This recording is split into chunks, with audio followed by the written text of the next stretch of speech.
దాన్ని కూడా వెళ్ళడం జరిగింది. ఇప్పుడు మీరు అన్నట్లు సోషల్ మీడియా ఇస్ ఎవ్రీబడి. ఇప్పుడు ఎవరు కూడా మీరు చూస్తే అందరు కూడా ఫోన్ పైన ఉంటున్నారు, ఎవరు కూడా అది లేకుండా ఉండలేకపోతున్నారు. దీన్ని ఒక ఆసరగా తీసుకుని చాలామంది ఫస్ట్ ప్రమోట్ చేయడం జరుగుతుంది.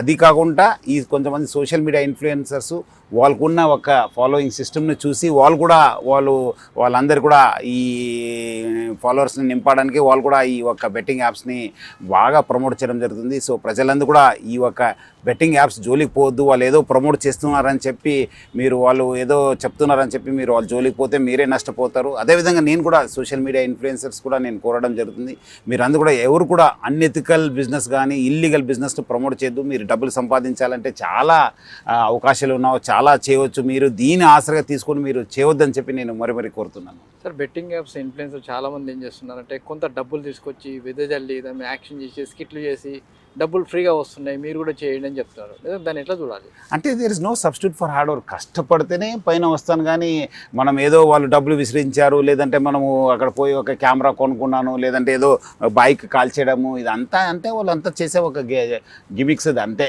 ప్రజల్ని అట్రాక్ట్ చేయడానికి. వాళ్ళకి కూడా ఏదో కొత్తగా ఏదో చేస్తున్నట్లు ఈ డబ్బులు వస్తే ఏం చేయవచ్చు అనేది చూపించడానికి వాళ్ళు ప్రయత్నం చేస్తారు. అవన్నీ కూడా గిమిక్స్. ప్రజలు ఎవరు కూడా అలాంటి నమ్మొద్దని చెప్పి నేను మరీ కోరుతున్నాను. ముఖ్యంగా అందుకు చాలామంది ఇట్లానే చేసే వాళ్ళు బయట పడడం జరిగింది. సో ప్రజలు అర్థం చేసుకోవాలి, వాళ్ళంతా చేసేదంతా మీరు అట్రాక్ట్ చేయడానికి ప్రయత్నం చేస్తారు, కానీ మీకు మంచి మేలు జరిగే వాళ్ళ దగ్గర ఆ స్కీమ్ కానీ వాళ్ళ దగ్గర ఏమి ఉండదు. మీకు తర్వాత చివరిగా అయ్యేది నష్టమే. సరే, గేమింగ్ యాప్స్ మొత్తంగా 2 స్టేట్లు కూడా బ్యాన్ ఉంది, కానీ వీళ్ళు ఎట్లా ఆడుతుంటారు, ఎట్లా వస్తుంది మనకి? అంటే అదే ఇప్పుడు అంతా మీరు అన్నట్లు స్మార్ట్ ఫోన్ కావడంతో, యాప్స్ కావడంతో ఎక్కడి నుంచో వాళ్ళు అప్లోడ్ చేయడం జరుగుతుంది. అప్లోడ్ చేసి అది ఇక్కడ, ఎందుకంటే ఏం లేదు కదా ఇక్కడ, అది అక్కడ మీరు ఏం ఫిజికల్లీ చేస్తే మనం ఆపవచ్చు, బట్ ఫిజికల్ చేసేది లేదు కదా. ఇదంతా స్మార్ట్ ఫోన్స్ ద్వారా జరగడము, ఎక్కడి నుంచే వాళ్ళు ప్రమోట్ చేయడంతో ఇది ప్రమోట్ కావడం జరుగుతుంది. అంటే ఐపీ అడ్రస్ లోకల్ కాకుండా బయట ఐపీ అడ్రస్ తీసుకుని దాంతో కూడా ఆడిస్తున్నారు. కొన్ని ఏమో బయట శ్రీలంక కావచ్చు, కొన్ని ఇతర దేశాల నుంచి కూడా ఆడిపిస్తున్నారు.